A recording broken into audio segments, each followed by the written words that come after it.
السلام علیکم ورحمت الله وبرکاته. د ملګری تاسو کړه چې د کریسمس مبارکبادي مسلمان څویر کوي عیسایانو ته، آیا دا شرک تا کنه ده؟ علماء لیکلي چې د غیر مسلمو مذهبي تهوارونو په موقع باندې هغه ته مبارکبادي ورکول شرعي حکم انداغه دا، چونکی دا تهوار دا دغه خوشحالي دا مشرکانه اعتقاداتو باندې مبني ده او مسلمان کېدلو په حیثیت سره ایموتو سو لپاره شرک نه براءت اور بتعلقی اظهار کول د ډیره زیاته ضروری ده.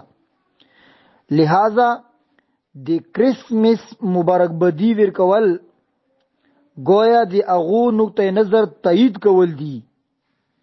ایدی واجنا مسلمان تا د کریسمس مبارکبادي ورکول جایز نه دي، او کچیتا د کریسمس مبارکبادي دی واجنا د اغو دی دین تعظیم کول مقصود وي، ستو اغو ته دای چې کني تاسو دین لوی دین دا خستا دین دا اندادور کی مقصد وي، نو خو یقینا بیا کفر خطر ده دغه.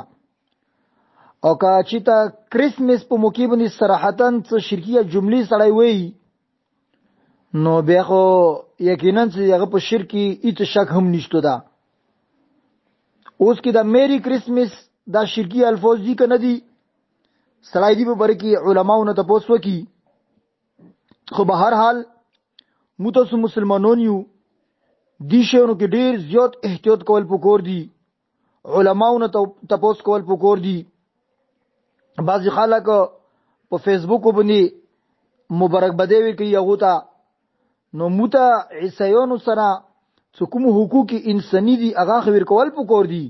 خو اسلام موته د دې اجازه نه ورکوي چې ته د هغو د دین د هغو د اسلام د هغو تهوارونو کې هغه سره ته شرکت وکړي، چونکې مذهب اخیری مذهب هغه اسلام ده، اخیری پیغمبر هغه محمد صلی الله علیه وسلم ده.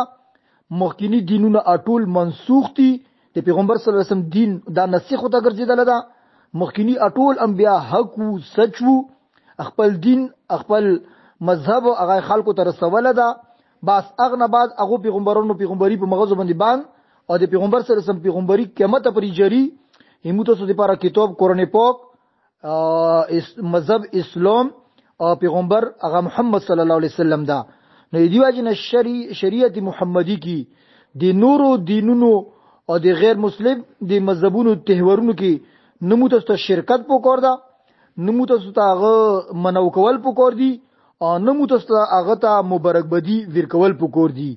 لہذا احتیاط په بنا باندې د خپل د اسلام د خپل د دین حفاظت لپاره علماو نه تاسو ډیر زیات ضروری ده.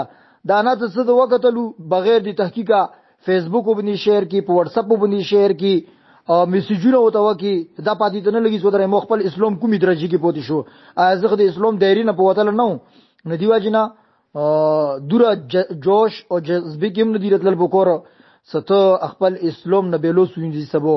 الله تعالی د دې خبرې باندې موږ ټول ته پوهر نصیب کی، سمجھ نصیب کی. السلام علیکم ورحمت الله وبرکاته.